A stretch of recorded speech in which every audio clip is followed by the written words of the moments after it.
दैवी और आसुरी प्रवृत्ति का वर्णन।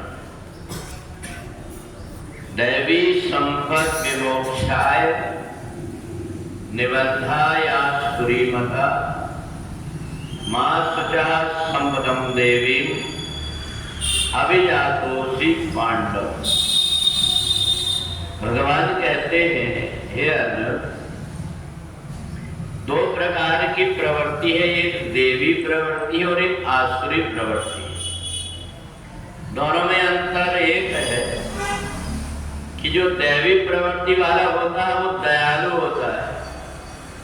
अहिंसा, सत्यम, अक्रोधा, त्यागा, शांति, पैसा। जो दैवी संपत्ति वाला व्यक्ति होता है, देवी प्रवृत्ति वाला, उसके मन के अंदर दया होती है। दूसरों को दुख देख करके वो दुखी हो जाता है। और इसलिए दो प्रकार की चीजें हैं। एक तो वो है जिसको अगर कोई कष्ट होता है तो वो दुखी हो जाता है, और एक वो है जो दूसरों को दुखी देख करके खुद दुखी हो जाता है। एक स्वयं होता है जब जीवन में दुख आते हैं तो वो दुखी हो जाता है। इसको मक्खन बताया है कि मक्खन में अगर हम आंच लगाएं तो आंच से मक्खन पिघल जाता है।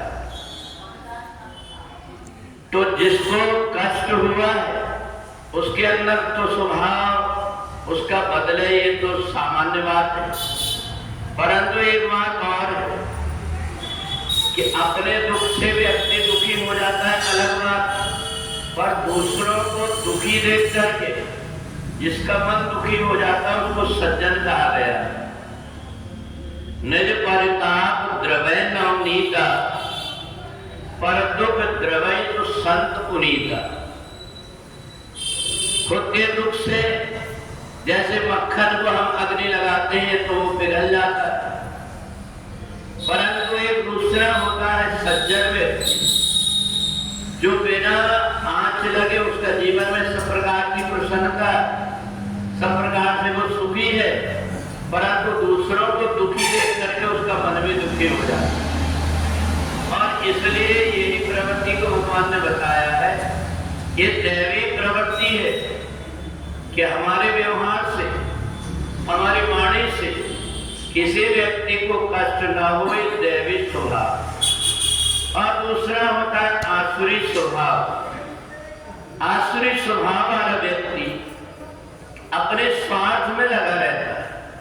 अपने स्वार्थ के लिए वो दूसरों को कई प्रकार के कष्ट देता है, दूसरों को दुखी करता है, दूसरों का कुछ भी धन संपत्ति में कैसे हड़प लूं, दूसरों के परिवार में कैसे विघटन पैदा हो, दूसरा व्यक्ति कैसे दुखी हो, इसके लिए ही काम करते रहता है।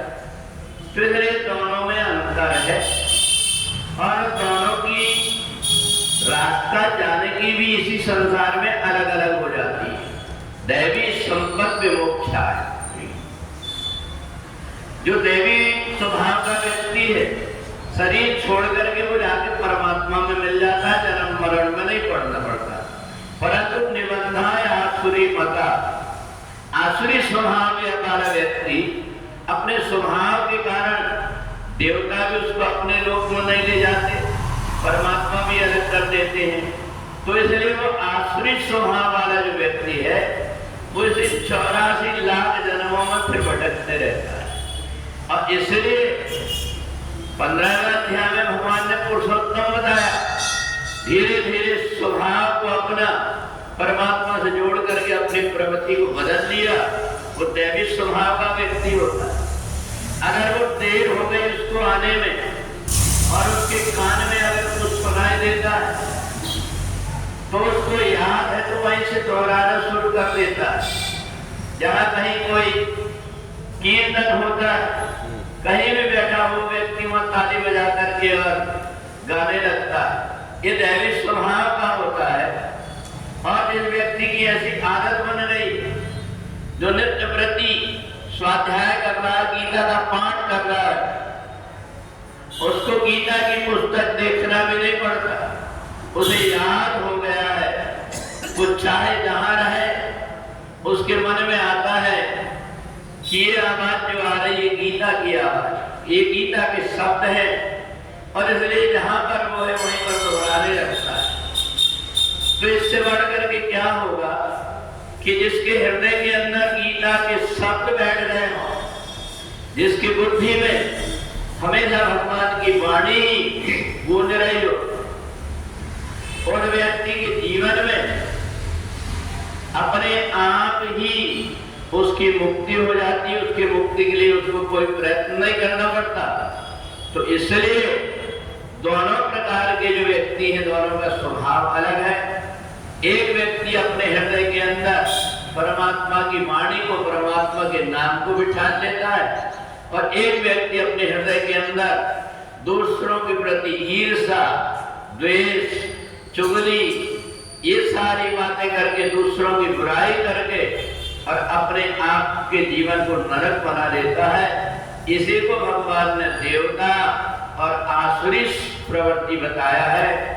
जो दैवी स्वभाव वाला व्यक्ति है, इस लोक में भी परलोक में भी सुख मिलता है, और आसुरी स्वभाव वाला व्यक्ति न इस लोक में सुखी रहता है, न दूसरा लोक उसका।